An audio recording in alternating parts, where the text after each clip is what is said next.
গণমাধ্যম কর্মীরা জাতির বিবেক, তাদের আর্থিক নিরাপত্তা ও সুরক্ষার বিষয়টি রাষ্ট্রীয়ভাবে নিশ্চিত করতে হবে বলে মন্তব্য করেছেন এনসিপির মুখ্য সংগঠক সার্জিস আলম।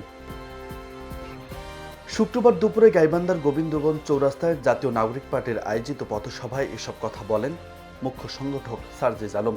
সার্জিস বলেছেন, আমরা ভোট চাইতে আসিনি, কথা বলতে এসেছি।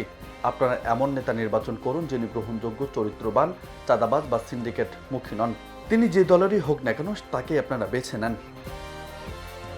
তিনি বলেন, আমরা চাই রাজনীতিতে ভালো মানুষ আসুক, যারা জনগণের পাশে থাকে, ক্ষমতার অপব্যবহার করে না। তারা যেন নেতৃত্বে আসে, সেই বার্তা দিয়ে আমরা মাঠে নেমেছি।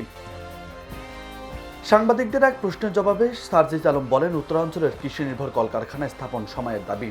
গোবিন্দগঞ্জে ইপিজেড নির্মাণ একটি বড় সম্ভাবনা। এতে ব্যক্তি বা দল যেই বাধা দিক তাকে প্রতিহত করতে হবে। পথসভায় বক্তব্য রাখেন এনসিপির কেন্দ্রীয় কমিটির মুখ্য সংগঠক মাহমুদা মিতু, কেন্দ্রীয় সদস্য নাজমুল হাসান সোহাগ ও ফিয়াদুর রহমান দিবস। পথসভা শেষে সার্জিস আলম বিকেলে গাইবান্ধার সাঘাটা ও ফুলছড়ি উপজেলায়ও এনসিপি পৃথক সভায় অংশ নেন।